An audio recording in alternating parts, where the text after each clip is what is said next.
Hello everyone, it's so awesome to see you. My name is Łukasz, I'm Eremite Games Community Manager and I'm here with Aaron.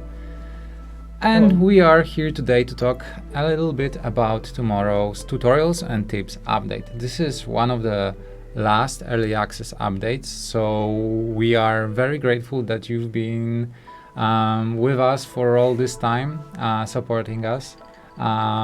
Please let us know if there are any troubles with the connection or with the quality of the stream. Once again, we had some small difficulties, but hopefully it's working properly now. We'll see about that. So keep your fingers crossed. It's awesome to see you all. Thanks for saying hi in the chat. So FB Azoger, Dan Valley, Ron Empire, Suki Radio, Just Wallet. Yeah, it's awesome to see you. It's awesome to also see that that we have new followers. Hello, thanks for watching us. Thanks for playing Against the Storm. Yeah, okay, let's do this. That's enough of the introduction. Let's go to the world map layer and let's talk about all the changes on the world map layer. Yeah. Hello, everyone. So as Luke mentioned, this is like one of the last updates for early access. So we're fleshing out some stuff, as we said before, in some other dev streams and so on. The thing you might notice here, and what you might like deduce from the tutorials name, is the tutorials and tips update. So for all the veterans out there, this is going to be a bit boring, but we'll get to the juicy stuff later on. I don't know how much I can talk about it, but for tutorials and tips update, you can see this is the new big thing here on the world map. This is like hideable and extendable. So what is this? As you can see, we added two new tutorial scenarios to the game, which explain hostility and trade, and Rainpunk and Blightrod. So normally when you start a game, when you first like load up the game, you buy it, you play the tutorial, and you get the second one, then you get the world map tutorial. That hasn't changed for now. But now when you're done with the world map tutorial, you'll have this window here where you can get some additional scenarios. The first one, the hostility and trade scenario, will unlock right away, and the Rainpunk Blightrod one will be available later on when you unlock Rainpunk. These are very similar to the second tutorial here, the resolve and the needs and resolve tutorial, the one you play like in the beginning. In that they have like a short cutscene. We can show that. I think. Yeah, let's show the beginning of each of the tutorials. Exactly. Yeah. So, oh, nice. We have some issues.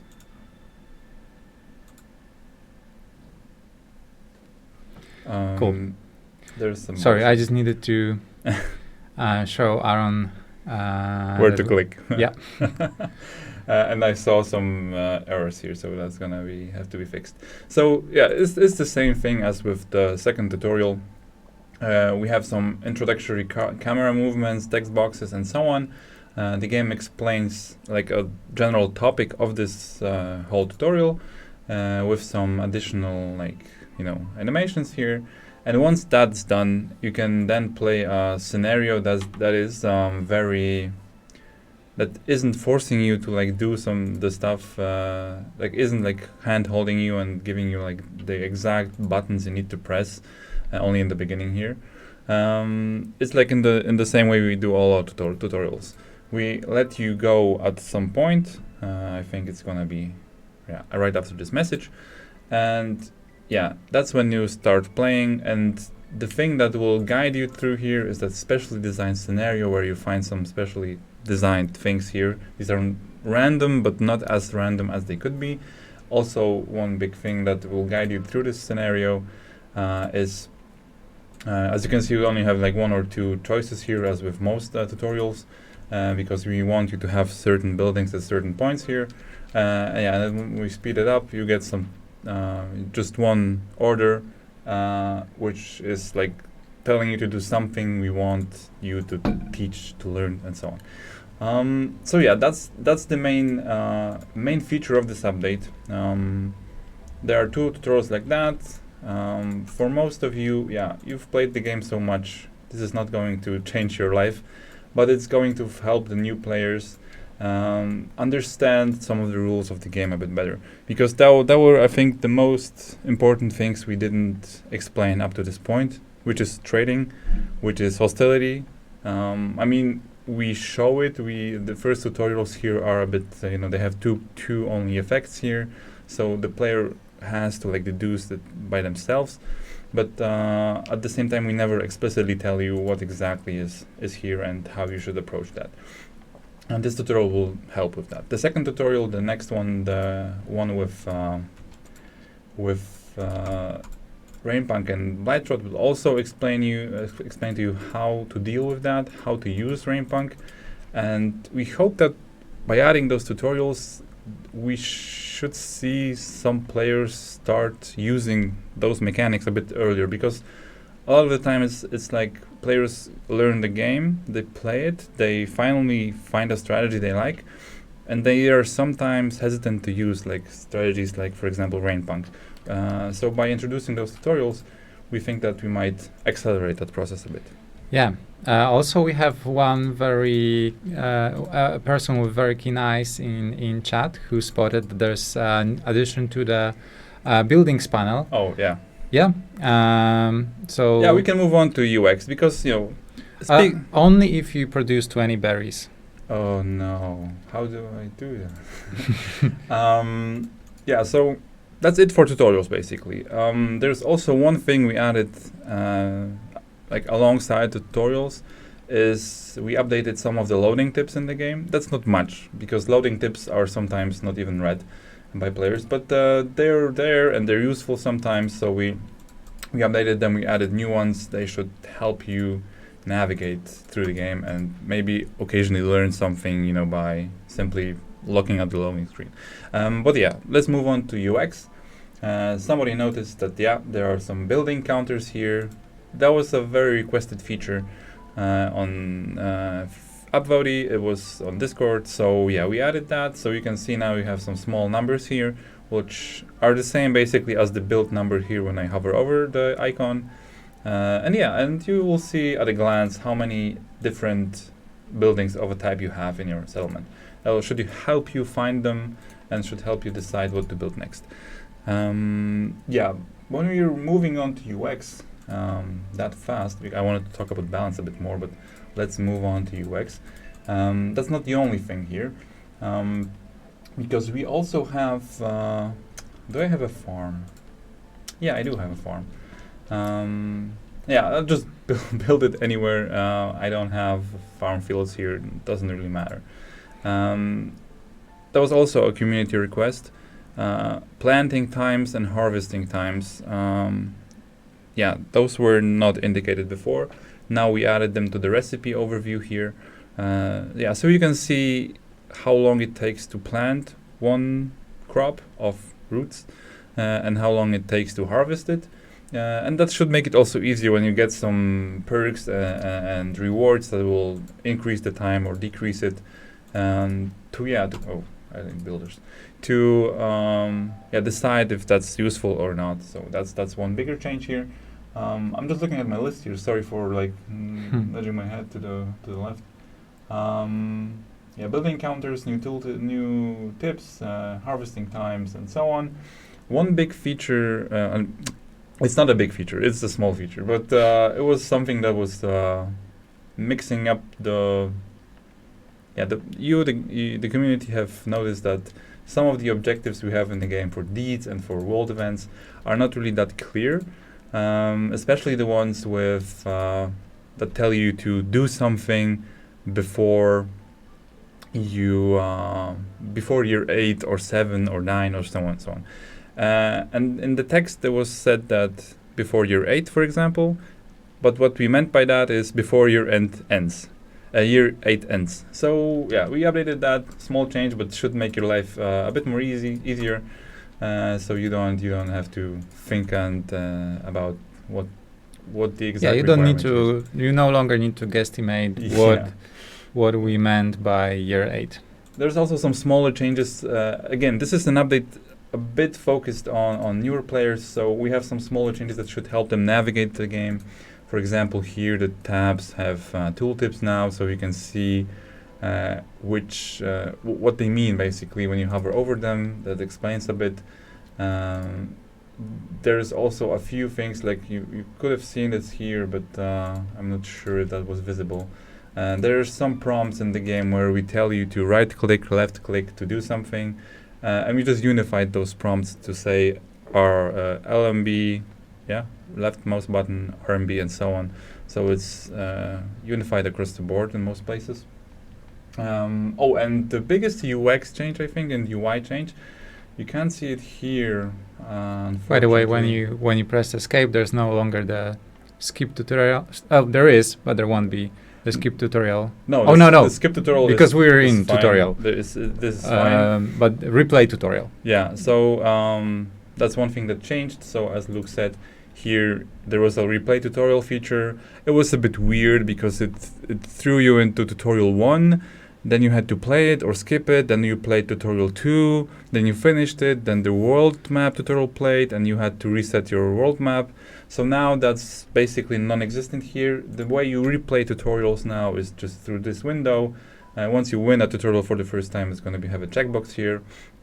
And you can replay them just, to see, to re-experience that and not to have to reset your world map. Tutorials don't affect the world map at all, and the cycle, so you can replay them as much as you want. They give some resources, like if you replay tutorial basics, you will get, I think, 10 food stockpiles, so you can always farm the tutorial into infinity. But yeah, I wanted to show you one thing that's a bigger UX change, and yeah, let's start with Prestige 20, whatever. Let's first start with Settler here.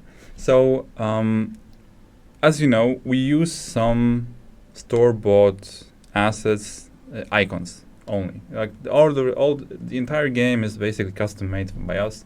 We don't use store-bought assets, but for icons, we still like to use them from time to time. The icons here, for example, on the screen are all ours, but for some perks, for some effects and events and so on, you might have noticed that the icons you see there are the same as in other games, for example. That's because we all game developers, we buy the same packs because they're very popular, they're very easy to use, and they're quality.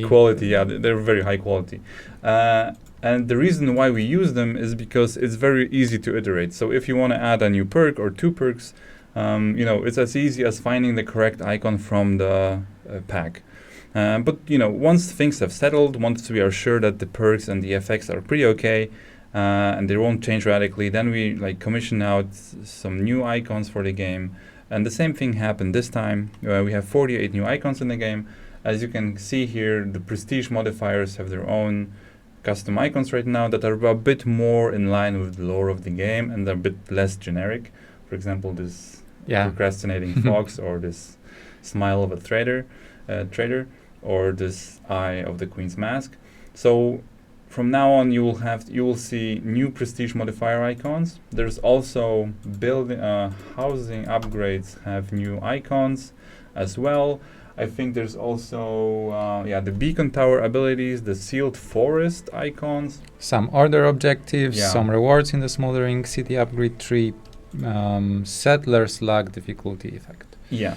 So basically 48. We are working on another batch of new icons before 1.0 that will influence some events and some of the things you see on the world map, like the packs for modifiers, and so on. So that's, you should see some new icons that are a bit more, in the realm of Against the Storm, like within the lore and not so generic, so to speak. I especially like all the icons that feature Zork, the trader. He's oopsie, I did something. Sorry. Yeah, he's the best. That's not really Zork, but it looks like a bit. In general. Yeah. What are yours? What are viewers? You need to tell us what are your favorite icons. So in terms of UX, I think that's all. There's also several text changes in the game. So as with every update, we update the text. We try to make it more clearer, basically. But there's also something happening with localization. It's on the border between UX and bug fixes.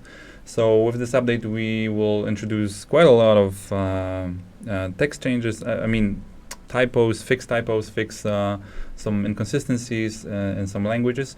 In the next update, there's also gonna be some more fixes to that. We're having like internal testing done for that, and also the community is providing us with a lot of very good feedback on different languages, especially Chinese simplified. So we're using that, and the next update will have a lot of fixes to some of the languages. When you say the next update, do you mean tomorrow's update? Oh, tomorrow's update is going to have a lot of fixes for Chinese and some fixes for different languages like I think German, French, and Polish. And in the future, we'll add more. We'll improve the text even more, so that the people who like to play localized versions of Against the Storm, because I know some of you like to play only the English version, even if that's not your native language. But yeah, for those of you who play the localized versions, it's gonna be a bit higher quality. The next update. So yeah. There was a question whether there's going to be search button in Encyclopedia. Yeah, for now it's not on the menu, so to speak, for 1.0. It's a very requested feature, and I think we're gonna have to go back to it after 1.0. But that's still unclear. We still have to decide how the updates are going to look after 1.0, how often they're gonna be released, and how many they're going to be, how many updates there are going to be. It also depends heavily on the reception after 1.0. So, for example, if there is some other big issue that the new players who join Against the Storm after the 1.0 release have, then that's gonna take precedent, and we're gonna have to fix that. But that's something we really want to do, and we're gonna talk more about our future plans after 1.0 in the future. Not today, basically, but the game is still going to be updated. We are not sure how often. It's not going to be a fixed 2-week schedule as it was right now. We're gonna take some time off. I think so. We'll see. We'll see maybe. But it's going to still. The game is not going anywhere. It's still going to be updated. So we'll have to prioritize, talk about it a bit more, and decide once we're over that bridge. We also need to be a little more careful with closing settlements when there's 1.0 version. Yeah, it's not going to happen too often. Yeah, because players, I think, the general majority who play like 1.0 games, they expect the game to be somewhat, finished, and they're safe to be somewhat untouched. So yeah, that's something we'll have to keep an eye on as well. But yeah, so that's it for UX, for features. Now balance. Yeah. Sorry, you could see some zoom here because I was looking at the chat. So when it comes to balance, this update brings some balance cleanup, and you will see in the future update as well that we said we didn't want to shake up the balance too much, and that's still true because we're slowly getting into 1.0. We don't slowly. I think we're approaching it very. We're running at it. Yeah. Yeah. Sorry, but yeah, we don't want to shake up the gameplay loop, the basic actions you take in the game, and the basic difficulty of it too much, because it's tried and tested. You all played it a lot. We have some data on that. We know where some tweaks might be, cool to have, but we don't want to do anything that's too radical. So with this update, we did some cleaning up in some different places in the game. In the future, in the next update, we're also gonna clean up some aspects of balance, some inconsistencies. A lot of talking was happening on Discord lately about some places in the game that seemed inconsistent. For example, some prices in the trader menu for blueprints and so on. So that's something we'll keep an eye on.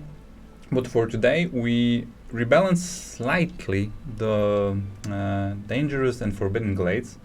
We noticed that we use different variations. These are randomly generated, or procedurally generated rather, but we use some variations of that. We have some max and minimum amounts of resources you can have, events, and so on. But we noticed that there are some dangerous glades that would have a very high maximum of resources. I think like around 20% of the variations or 18% of them would have the maximum very high, even sometimes above the minimum or the mean of the forbidden glades. So we shaved that off a bit, and so now the dangerous glades have a lower maximum of resources. And we changed the balance of the forbidden glades that they have a higher minimum. So, there is a higher guarantee that you will get at least some resources, at least a bigger value here, and a slightly lower option or chance that we will get a very big amount of resources here. It's not a big change, but it's something that we felt needed cleanup, because there was like as I said 18% I think of variations where the maximum amount was just too high basically, and the cost was minimal, and you could get a very large amount of resources. So and that we balanced that out a bit by introducing some more resources here. The same thing happened of course also with events. So over the course of the early access period, we changed things around. We introduced new events. We rebalanced them a bit. We added some new rewards and so on. And over the course of that, some balanced things got a bit messy. And for example, there were events where you would get, for solving them, you would get more goods. Then, for example, some dangerous events where you get more goods than for some forbidden ones, which didn't make any sense. So we equalized that a bit. So now some outliers in the dangerous category have lower rewards, and some forbidden glades events have higher resource amounts. And they also have basically more things on the loot table. Because we noticed that some events had, for example, less perks than their counterparts in the dangerous glades. So yeah, that was a bit of a mess. We tried to clean it up a bit. As I said, it's not a very big change. You shouldn't really notice it in your gameplay too much. But if we did a good job, then you should at least feel more rewarded in the forbidden glades, and not feel that these glades are too much. Too OP, for example, compared to those glades. It's still probably the case because there's always an optimal solution, but yeah, we tried our best. The other thing, when it comes to glades and resources, somebody noticed that in the marshlands, the chance for the egg nodes was pretty high. And yeah, we checked that, and it was high by design, but I think we tuned that a bit too high, so we just lowered the amount of possible egg resource nodes on the marshlands slightly. You should notice that now it's a change that's very minimal, but you should at least find some other resource nodes now, and not feel like eggs are everywhere. The treasure stack, we removed all the negative side effects. That's one thing. The treasure stack was reported to have some cornerstones that would be very, not very, but they would remove some. They would have some penalties to them, and that's because we introduced the treasure stack. We removed the negative perks, then we rebalanced the perks, and some of them got negative penalties again. And then we forgot about them in the stack. So yeah, now the stack has only positive vibes, no negative effects there. I mean, aside from the ones that say that they're negative. For example, there is this effect when you catch the black stack. It says that it's gonna remove one cornerstone, so it's still there. I mean, that's the mechanic of this black stack. But if you release it and gain some random cornerstones in exchange for that, then you won't get a random cornerstone with a penalty, basically. Yep. And also a few forest mysteries were rebalanced. Yeah. Yeah. I'm not focusing on the game, and now beavers are unhappy. Yeah, so we don't have forest mysteries here, but we can go to a training expedition. So again, some of you noticed that there are some inconsistencies when it comes to forest mysteries, and that's the same reason. That's the same reason that it's for the same reason as with the events and the rewards and so on, because the balance changed in different places, and that had some rippling effects on the other places. So now we're at the point where some forest mysteries were, for example, a freebie, and some were pretty difficult. So we changed that, and now, for example, one of the so-called freebies was Eclipse, I think, which is... I can't find it now. But you can search for it. Yeah, you're right. This window has search button. Yeah. So previously, Eclipse had this effect that's called stagnant, and it would increase the time people rested by 200%. But that's not really a penalty, because it's the rest times are short. They are like a few seconds. The most time, the biggest cost of a break or rest is basically the villagers stopping working, going to the hearth, spending some time there, and going back. That's all those actions. They sum up to be a penalty. But the rest time itself, it was minimal. So like if it took 4 seconds and you added 200% to that, it would be 8 seconds. No more. Sorry, I'm bad at math. But that's still like not really an issue. So we decided to make it an issue for you. It now shortens the time between breaks. So if you trigger the stagnant effect here, your villagers will go on break more often. And their time between breaks will be shorter by 33%. The balance here is, of course, we'll see. If it's too much, we will decrease it. If it's too little, we will increase it. We're going to have an eye on that. But for now, it's 33%. As with others, there were some negative mysteries which were activating too fast. For example, at difficulty, at Hostility 5, I think we had... Devastating Storms. Devastating Storms. Which gives you quite a hefty hit to resolve. So now it activates at Hostility 6, and that's because the game changed. People started to play more in the higher hostility levels, because the game just is a bit longer and so on. So we just adjusted that. Rotten Rain, for example, we also moved from Hostility 3 to 4. And the time between spawns is now a bit higher, so you don't have to... the blood flowers will spawn a bit more rarely. So it should be easier to deal with. On the other hand, Unyielding Corruption now triggers from Hostility 3 instead of Hostility 4. Yeah, exactly. So Unheal, I can't spell. It now triggers at Hostility 3. Because the favoring mechanic got a bit of a nerf through early access, so now it can activate sooner, and it's gonna be something that a player can deal with a bit earlier in their run. So that's why we moved it lower.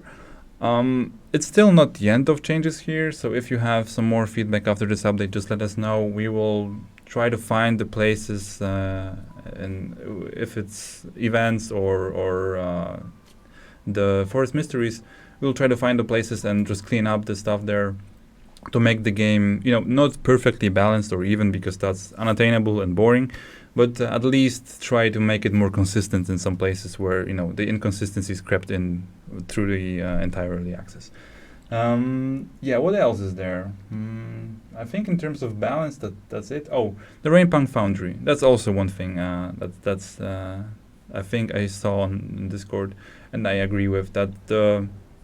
The Rainpunk Foundry is a very rare building. It's a forbidden event. and you rarely find it, and the reward for it is a bit mediocre in terms of recipes. So we just buffed the part recipe a bit.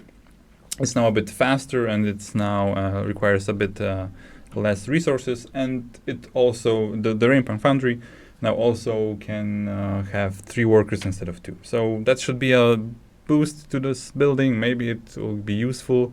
Maybe it will change your gameplay a bit. If not, we're gonna look at it again in the future.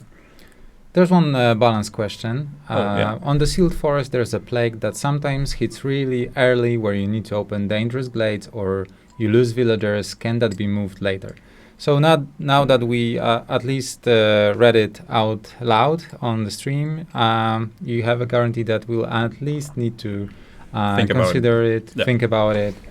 And so yeah, that's what we can promise, that we'll give it a thought. I can't really answer you straight away. Usually those balance questions, we just need time to think. But thanks for sharing. That's always good to know. Yeah, we have to look at that and talk about it a bit more and see what other mysteries there are. If that is, yeah, we just have to think about it. Yeah, but thanks for bringing that up. In terms of other changes, aside from the balance, UX, and so on, we have some changes to Aunt Lori. Not too many, or not any new dialogue trees for her today, but we have some changes to some existing dialogue. Some of you noticed that there is a slight tonal shift somewhere in those dialogues. So we did 2 things. We changed some of the existing things she says to be more, more consistent, less, patronizing at some point. I mean, that's part of her character to an extent. But there were some phrases where we could improve them, so we did.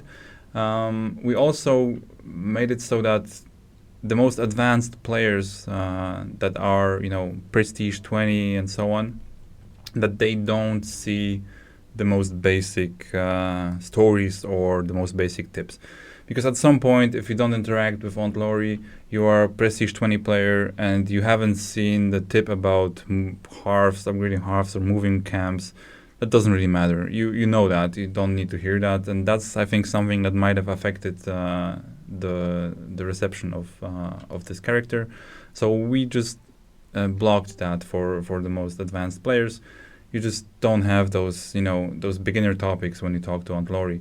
It's still something we might tweak in the future, because there's a cutoff point where we say, okay, you know enough of the game. We don't give you those basic things. We give you this and this lore, and that is too basic for you, and so on. So it's something we would have to see and tweak.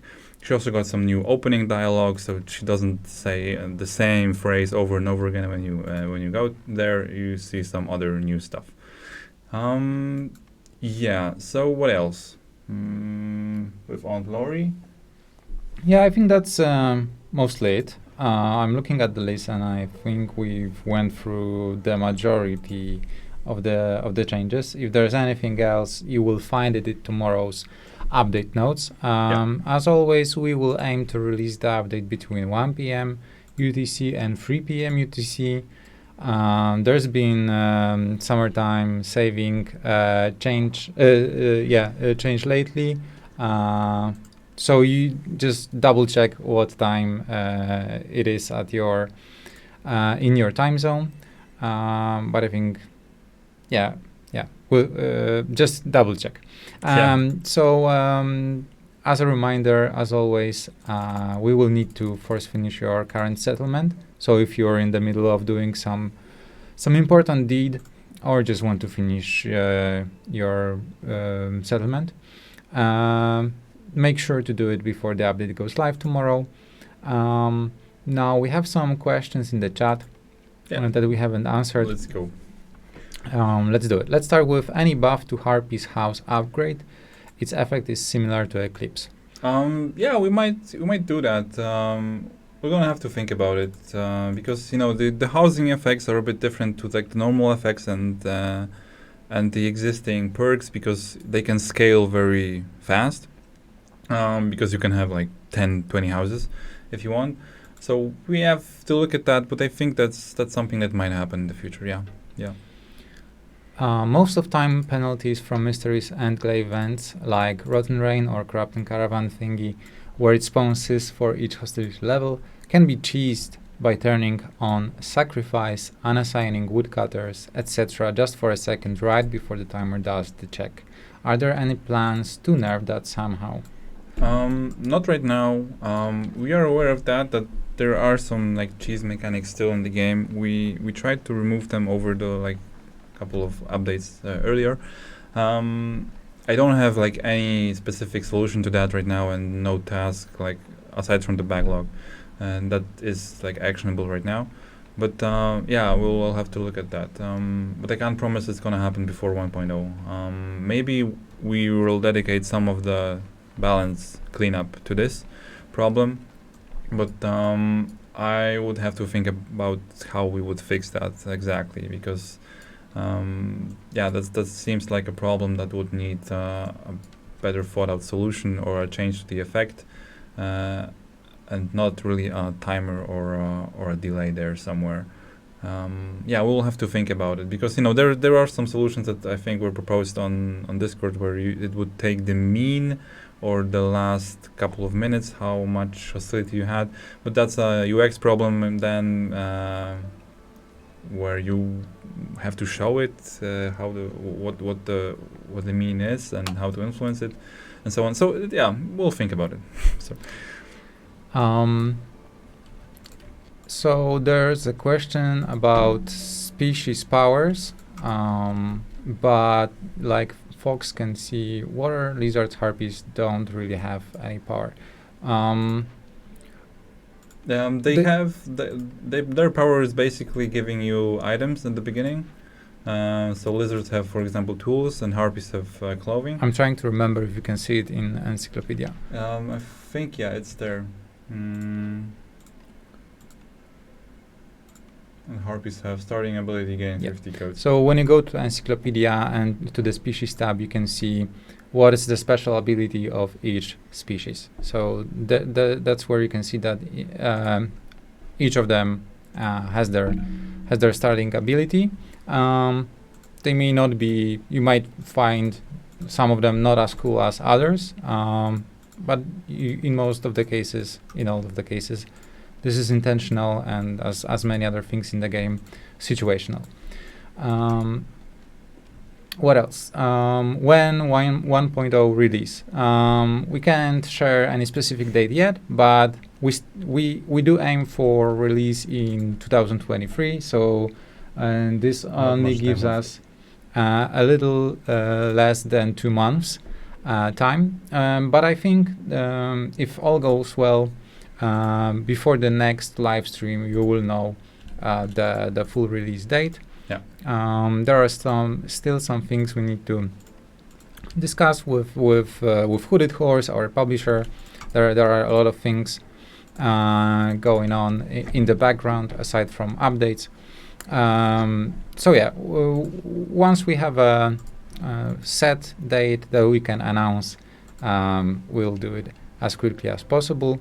But as I mentioned, we should be able to do it within the next 2 weeks. The release date announcement, and then later this year, the full release. So what else do we have? Can we have an upgrade to the Crude Workshop? And another person added it's the workshop. I'm not sure if it's relevant for the question. It's a bit relevant because production buildings don't really have upgrades right now.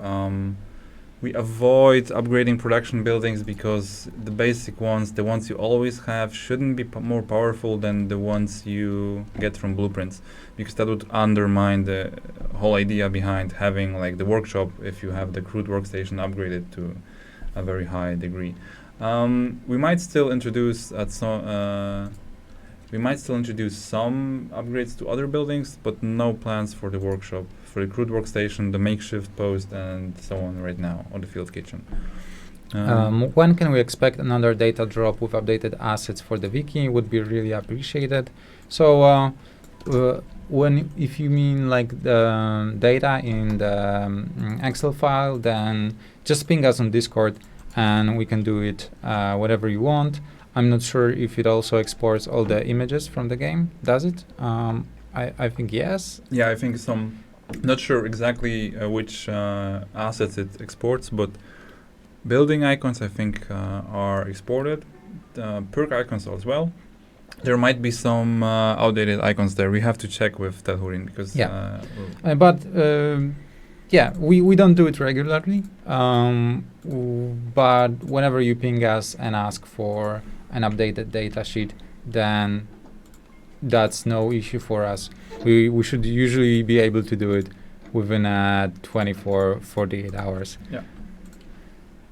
Yeah, so give us a ping on Discord, and if you're not a member of our Discord, then I think if you type Discord GG / against dash day dash storm. Yeah, I think that's our Discord. Oh, no link is happening here. And then you should be able to join. Yep. Yep. There are links here and there. In the game, yeah, you can see a link in the feedback and in the main menu as well to Discord. Yep. Yeah, what else is there in terms of questions? About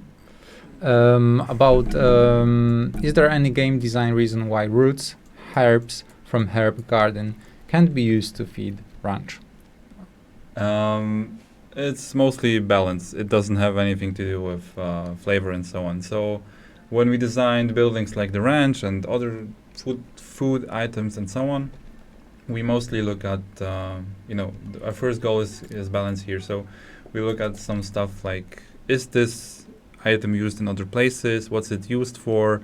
Can it be turned into other items? What are those items? How does the entire net of things look like?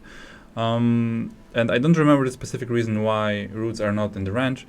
I would have to check that, but yeah, it's mostly has to do with balance. For example, for a long time we had an issue, and I think there still is that grain is very universally useful in some places. I think we changed that with foxes a bit, or I think vegetables were powerful at some point. But yeah, it's mostly a calculation based on balance. It might also change in the future as well.